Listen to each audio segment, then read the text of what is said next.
A veces escuchamos relatos o vemos noticias que nos dejan pensando si todo eso es real o parte de una ficción. Luego nos damos cuenta de que es tan verdadero como esta historia que te voy a contar a continuación. Hola, mi nombre es Andrés y te doy la más grande bienvenida a mi canal Crimen, Misterio y Terror, donde te contaré historias y sucesos que han marcado al mundo. Pero antes te pido por favor que te inscribas en mi canal, que dejes tu like y que compartas mi contenido con todos tus amigos y familiares para poder continuar creando más contenido como el que te voy a mostrar a continuación. Muchas gracias. Ahora sí, vamos a nuestro video. Psicópata. Persona con un trastorno de personalidad antisocial con el que no pueden empatizar ni sentir remordimiento. Por eso interactúan con las demás personas como si fuesen cualquier objeto. Caso: John Wayne Gacy, el payaso asesino. The clowning was relaxation for me. I enjoyed entertaining kids. Like some people are, they unwind in different ways. Either we're going out drinking or that. I could put on clown makeup and I was relaxed, and I enjoyed doing it. It was only twice a month that I did it. Yeah, this was not used for a lure to draw kids to you No, we would visit different hospitals and entertain the children there. And we didn't entertain them with handcuffs or anything like that. All we used was balloon animals and small toys and stuff like that. But we also did parades. And in the summertime, like on 4th of July, I used to be in 4 parades in one day. I've always told people when I got into clown makeup, I regressed into childhood. It was fun being a clown because you could be yourself or just let yourself go and act a fool. You could be slapstick and funny and have a good time. That's why I always enjoyed clowning. John Wayne Gacy nació el 17 de marzo de 1942 en los suburbios de Chicago, la tercera ciudad más poblada de los Estados Unidos, en el estado de Illinois, hijo de John Stanley Gacy y Marion Elaine Robinson. Sus padres eran inmigrantes europeos que decidieron establecerse allí debido a la gran oferta laboral procedente de las abundantes industrias de la zona. Su padre, un maquinista de reparación de automóviles y veterano de la Primera Guerra Mundial, luchaba contra el alcoholismo y golpeaba a John y a sus 2 hermanas con una correa si percibía que se habían portado mal. El padre de John lo menospreciaba con frecuencia, llamándolo de estúpido y comparándolo despectivamente con sus hermanas. John Gacy era un niño gordito, muy apegado a sus 2 hermanas mayores y a su madre. Esto también enfureció a su padre, un alcohólico que abusaba de su familia, golpeaba a su hijo con un cinturón de cuero y lo humillaba públicamente diciéndole que era un mariquita, un estúpido y un niño de mamá. Cuando tenía 9 años, un amigo de la familia abusó sexualmente de él, pero el niño guardó silencio y aquel incidente lo persiguió durante toda su vida. Gacy siempre fue un niño enfermizo, con sobrepeso y no podía practicar deportes ni establecer vínculos con niños de su edad. Era incapaz de jugar con otros niños debido a una enfermedad cardíaca congénita que su padre consideraba otra falla más de las otras que ya tenía. Experimentó frecuentes convulsiones y desmayos cuando era adolescente y entraba y salía regularmente de los hospitales. Por esa razón, su padre lo acusó de fingir sus dolencias para llamar la atención. A pesar de no graduarse de la escuela secundaria, John Wayne Gacy asistió y se graduó del Northwestern Business College en Chicago. Luego trabajó como vendedor y gerente en una empresa de calzado. Ya en 1964 conoció y se comprometió con Marlene Myers, cuyo padre era dueño de 3 restaurantes Kentucky Fried Chicken en Waterloo. Gacy se mudó allí para administrar los restaurantes. Luego de eso, Gacy y Myers tuvieron 2 hijos juntos. Gacy fue muy querido en su comunidad, organizó reuniones culturales y participó activamente en organizaciones políticas y en el grupo cívico Jaycees. Más tarde, Gacy llamó a este el periodo más feliz de su vida e incluso se ganó los muy esperados y anhelados elogios de su padre, quien dijo que se había equivocado con respecto a su hijo. En aquel entonces, Gacy estaba pensando en postularse para concejal. Después de eso, también quiso postularse para alcalde y si funcionaba, se postularía para el Senado estatal, porque Gacy no veía límite en nada de lo que se proponía a hacer. Gacy era miembro del club de payasos Jolly Joker del área de Chicago y con frecuencia actuaba vestido de payaso y maquillado en fiestas infantiles, eventos para recaudar fondos de caridad y otros eventos como sus alter egos Pogo the Clown o Patches the Clown. Años más tarde, durante una conversación con detectives, mientras estaba bajo vigilancia, Gacy habló sobre su trabajo como payaso y comentó: "Los payasos pueden salirse con la suya", como argumentando que por eso había hecho todas sus aberraciones. Sus primeras agresiones sexuales comenzaron en 1968, cuando Gacy fue acusado de agredir sexualmente a un adolescente e intentar agredir a otro. Él negó con vehemencia estas acusaciones y algunos miembros de la comunidad le creyeron a él antes que a la víctima. Convenció a uno de sus empleados para que agrediera a la víctima en un intento fallido de impedirle testificar.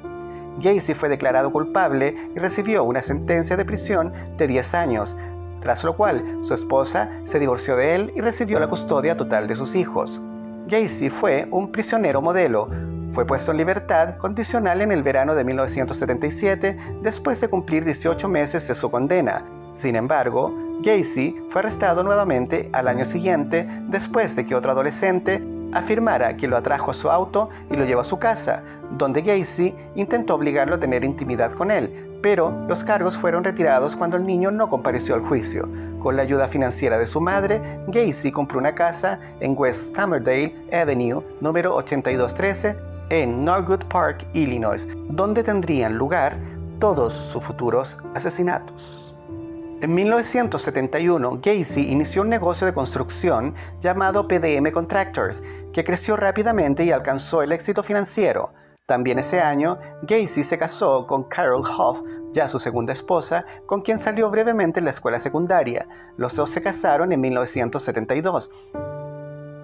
La mayoría de sus empleados en el negocio de la construcción eran estudiantes de secundaria y hombres jóvenes, a quienes les proponía sexo, a veces bajo amenaza y violencia. Sin embargo, Gacy mantuvo una fachada pública como hombre de comunidad, organizando fiestas de verano que eran populares y con mucha asistencia de invitados.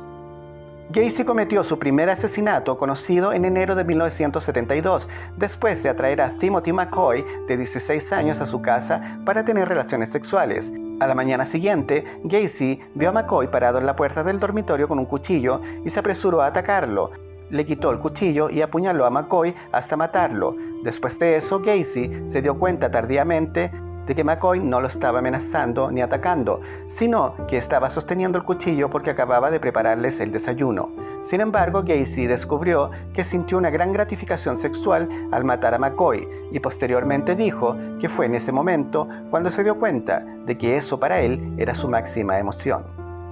Otra de las víctimas de Gacy fue John Butkovich, un empleado de su empresa de 18 años a quien Gacy atrajo a su casa con la promesa de discutir los pagos atrasados. Una vez allí, Gacy le dio alcohol, lo engañó para que le pusiera las esposas y luego lo estranguló. El uso de esposas se convirtió en un método frecuente para Gacy, quien en ocasiones decía a sus víctimas que les estaba mostrando un truco de magia. Gacy mató a muchos jóvenes más durante este periodo. El 11 de diciembre de 1978, Robert Piest, de 15 años, desapareció después de decirle a su madre que iba a encontrarse con Gacy para discutir un posible trabajo de construcción. La familia de Piest presentó una denuncia de persona desaparecida ante la policía, lo que llevó a una búsqueda en la casa de Gacy en Norwood Park. Las autoridades descubrieron allí varios artículos sospechosos, incluidas placas de policía, una pistola, agujas hipodérmicas, películas de contenido sexual y artículos que luego se supo que pertenecían a algunas de las víctimas de Gacy. Después de un largo periodo de vigilancia e investigación policial, la policía descubrió un recibo en la casa de Gacy que había pertenecido a Piest, contradiciendo la afirmación de Gacy de que no tuvo contacto con Piest el día de su desaparición. Esto resultó en nuevas búsquedas en la casa de Gacy, lo que finalmente llevó al descubrimiento de varias trincheras llenas de restos humanos en el espacio debajo de su casa. Al principio, John Gacy no se hizo cargo ni colaboró con las investigaciones. Sin embargo, tras ser apuntado como el principal sospechoso de la muerte y desaparición de varios jóvenes, el 22 de diciembre de 1978, el hombre confesó a la policía haber cometido entre 25 a 30 asesinatos.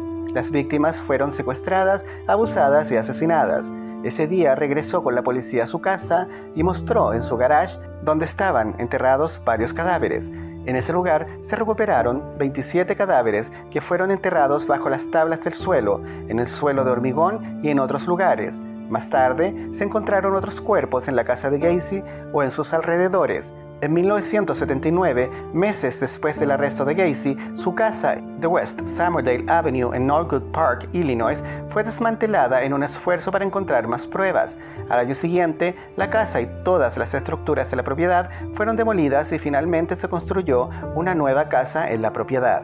Después de que la Corte Suprema de los Estados Unidos se negara a escuchar la apelación final de Gacy, en octubre de 1993, se fijó la fecha de ejecución para el 10 de mayo de 1994 en el Centro Correccional de Stateville en Crest Hill, Illinois. Antes de su muerte, Gacy dijo que las familias de la víctima no encontrarían consuelo con su muerte y acusó al Estado de asesinarlo. El 13 de marzo de 1980, John Wayne Gacy fue juzgado y condenado a muerte por el asesinato de 33 jóvenes. Pasó 14 años en el corredor de la muerte y en la celda donde vivía pintó varios cuadros, muchos de los cuales eran payasos.